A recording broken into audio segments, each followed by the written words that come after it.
I asked when the wedding is, I said with a smile. And my daughter-in-law looked at me and said softly, we got married yesterday. Her words hit me harder than I could have imagined for a moment. The world around me fell silent. I always imagined my son's wedding day 1,000 times in my head, the music, the laughter, the tears of joy. I even kept my old sapphire blue dress from my own anniversary, thinking maybe one day I'd wear it again to his big day, but that day never came. Instead, I found out in the most unexpected, gut-wrenching way possible. It started like any other Sunday morning. The sun was spilling through the kitchen window, the smell of fresh coffee filling the air. My phone buzzed with a text from my son, Daniel, just a casual message, hey, Mom, can we come over later? I want you to meet someone. For a moment, my heart fluttered. He'd been dating a sweet girl named Lily for nearly 2 years. I adored her, gentle, polite, always helping me clear the dishes after family dinners. I assumed he wanted to tell me something special. Maybe they were finally engaged, so I spent the next few hours fussing over the house.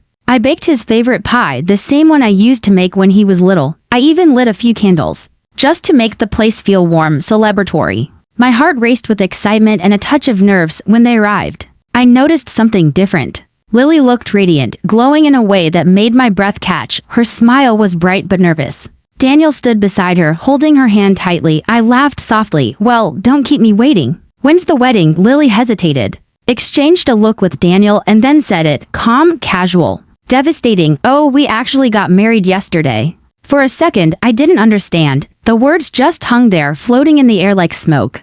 Yesterday, she said it with a smile, but my whole world tilted. My fingers froze on the coffee cup I was holding. I felt the room spin, like my mind was trying to catch up with a truth it didn't want to believe. I managed a faint laugh. You're joking, right? Daniel looked away. He didn't laugh. That was the moment I realized it wasn't a joke. My son, the boy I raised, the one I thought I knew better than anyone, had gotten married, without me, without telling me, without inviting me, without even letting me know. And what hurt most wasn't that I missed the wedding, it was that he chose for me not to be there. I sat there frozen, my fingers tightening around the edge of the table, my coffee growing cold. The only sound was the faint ticking of the wall clock, sharp, rhythmic, almost mocking. Lily reached for my hand gently. We didn't mean to upset you, Mom. It just happened so fast. So fast. Those 2 words cut deeper than any insult could. I looked at Daniel, my son, my only child. His eyes, the same ones that once looked up at me with pure love and trust, now couldn't even meet mine. He was staring at the floor like a guilty teenager. Daniel, I said, my voice trembling.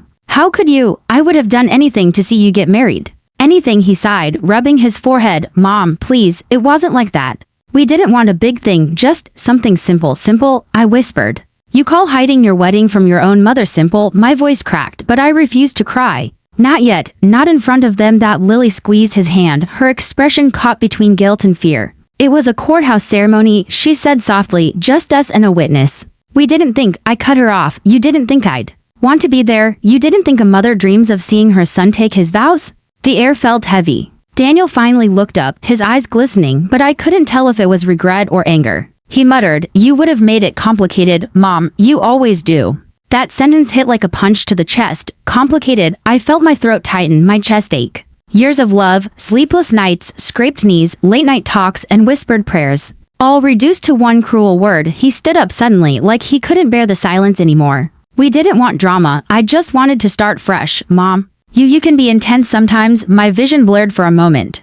I had been called many things in my life, strong, protective, even stubborn, but intense? That was new. I leaned back in my chair, my hands trembling as I forced a small, bitter smile. You wanted to start a new life without your old one attached. I get it now. Lily's eyes filled with tears. No, that's not, but I had already stood up. The weight of betrayal pressed down on my shoulders, turning my legs heavy. Save it, I said quietly. You made your choice, both of you. Daniel took a step toward me. Mom, please don't, I whispered, holding up a shaking hand. If I'm too intense to be invited to your wedding, then I'm too intense to play mother today. The silence that followed was suffocating. Lily started crying quietly. Daniel looked like a man torn in two, but he didn't reach for me. He didn't even try. I turned and walked out onto the porch, the cool breeze hitting my face like reality itself. I could still hear them inside, whispering, but all I could think was, maybe I raised him too well. Too independent, too ready to leave me behind. The next morning, I woke up to silence.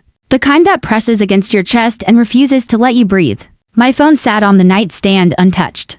The last message from Daniel still open on the screen. Mom, please don't make this harder than it already is. Harder. He had no idea what hard felt like. I sat up, staring at the family photos hanging on the wall. One of them showed Daniel at 5 years old, chocolate smeared on his face. His arms wrapped tightly around me. He used to tell everyone, my mom's my best friend. And now he couldn't even invite me to his wedding, but deep down, beneath the heartbreak, something didn't sit right.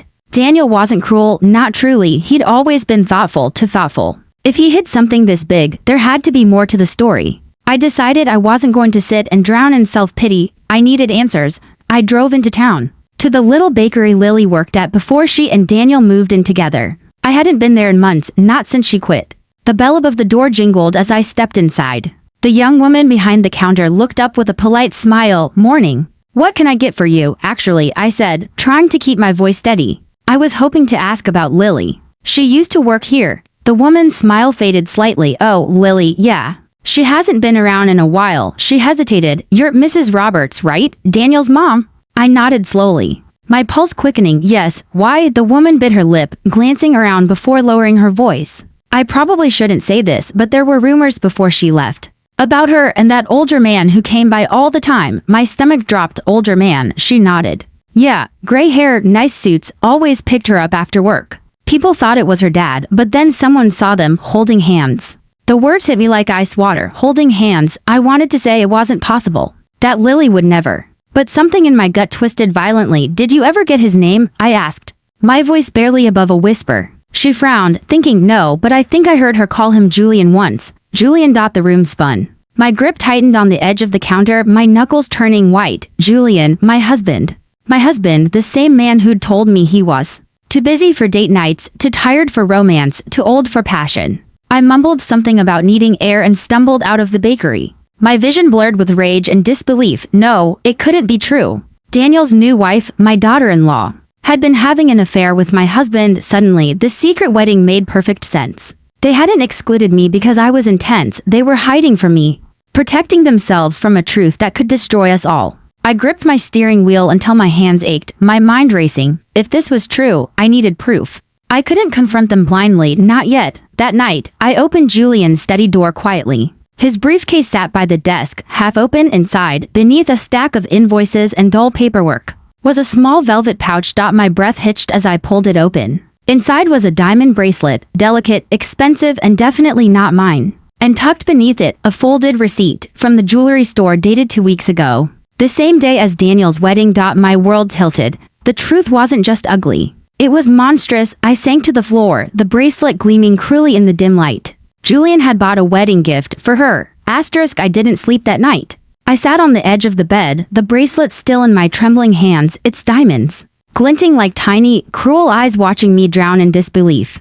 Every minute that passed only twisted the knife deeper. Julian, my husband, the man who had shared my bed, my home, my life, had also shared himself with my son's wife. It wasn't just betrayal anymore. It was blasphemy, a kind of sin that burned the soul and poisoned every memory it touched. At dawn, I looked in the mirror. The woman staring back at me looked older, yes, but harder. There was no weakness left, only purpose. Tears couldn't fix this, but the truth could destroy it. And that's when I decided I wasn't going to scream. I wasn't going to cry. I was going to watch, and when the time came, I would make sure everyone saw the truth. The next morning, Julian came downstairs, his usual calm face betraying nothing. Morning, he said casually, pouring his coffee. I smiled faintly, keeping my voice steady. Morning, how was your meeting yesterday? He looked at me over the rim of his mug, long, exhausting. Why?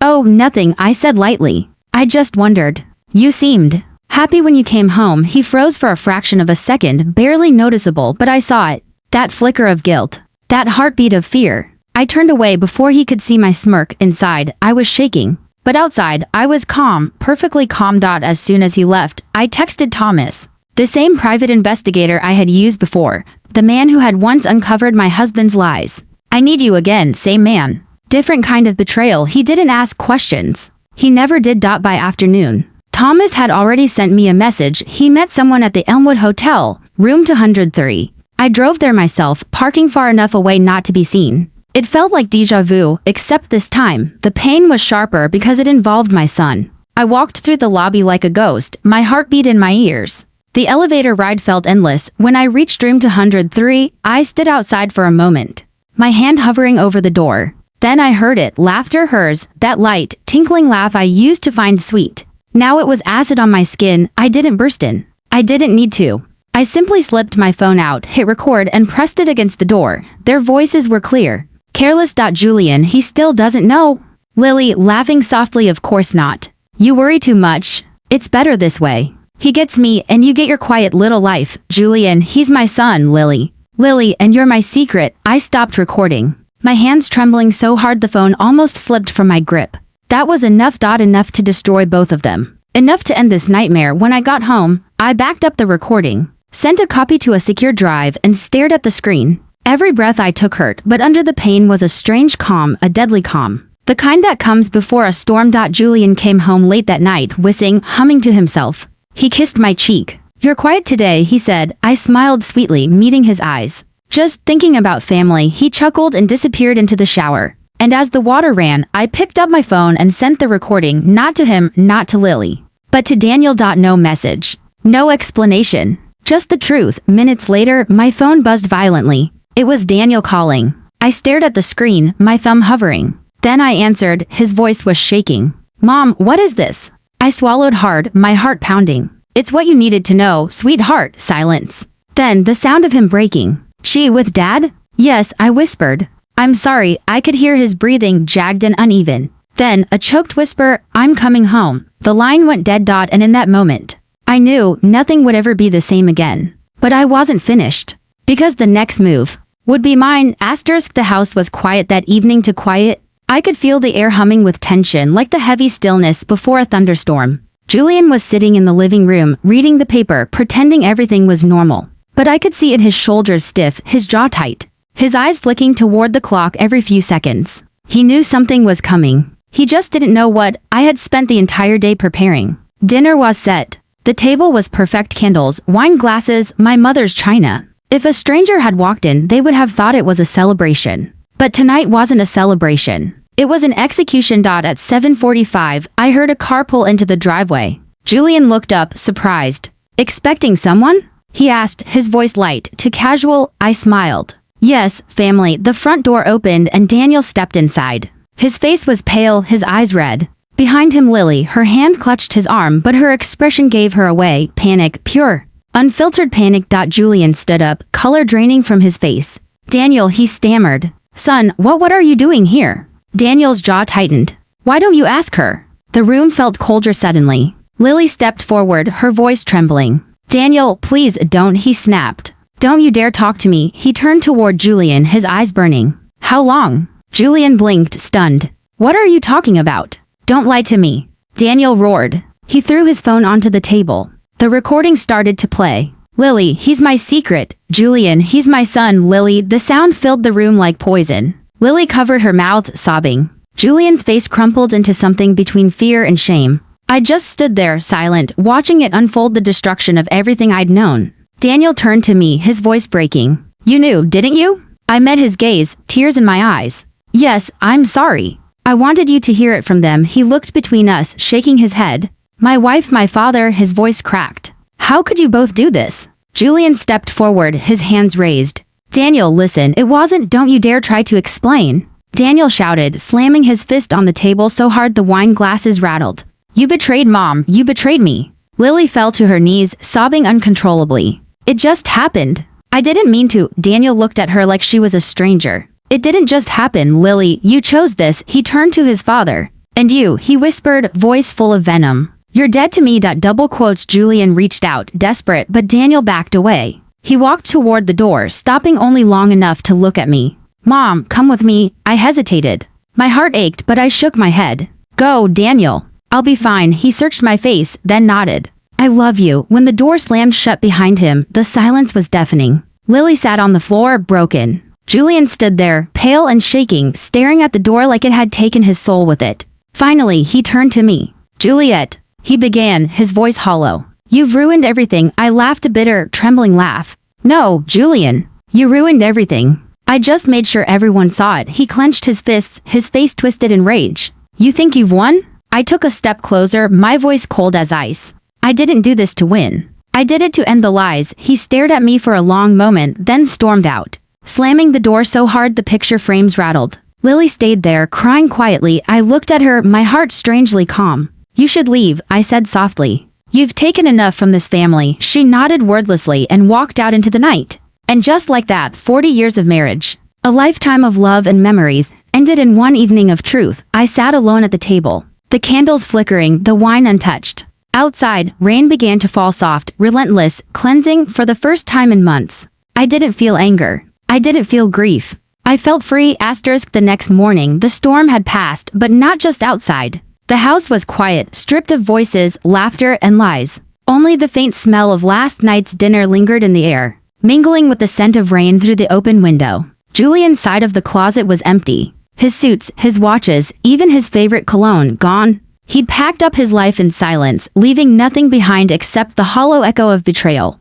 For a long time, I just stood there, staring at the empty hangars. 40 years of marriage, reduced to dust and space. But instead of crying, I smiled. Because for the first time in my life, the house was honest. That week, the neighborhood buzzed with whispers. Everyone had seen the police cars, the shouting, the storm. Some tried to stop me at the bakery, their voices dripping with curiosity disguised as sympathy. Juliet, dear, is it true? Did something happen with your husband? I just smile politely and say, it's over now, no more lies. No more pretending. Business at the bakery boomed after that. Ironic, really. Maybe people were drawn to the smell of truth. Or maybe they were watching, waiting to see if I'd fall apart.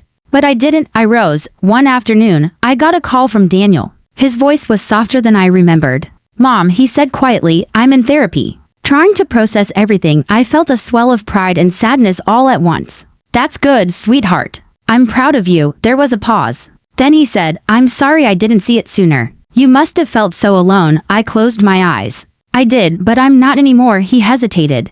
Do you hate him, Julian? The man who once promised forever. The man who tore it apart. I don't hate him, I said softly. I pity him. Because he'll spend the rest of his life running from what he did. And I'll spend mine learning to breathe again. Daniel exhaled shakily. I love you, Mom. I love you too. When the call ended, I sat there for a while, listening to the quiet hum of the bakery ovens, the steady rhythm of life continuing. It felt peaceful. A few weeks later, I was sitting on the front porch, my sanctuary now. The sun was setting, painting the sky in gold and orange. I wore my red dress, the one Julian had always said was too bold. I laughed quietly to myself. Too bold for him, maybe, but just right for the woman I had become. I took a sip of wine and looked out at the street. The same street where my life had once felt small, confined, predictable. Now, it was a road leading anywhere. A car slowed down in front of my house. For a second, I thought it might be Julian. But it wasn't. It was just a young couple, holding hands, laughing. For a brief moment, I felt envy.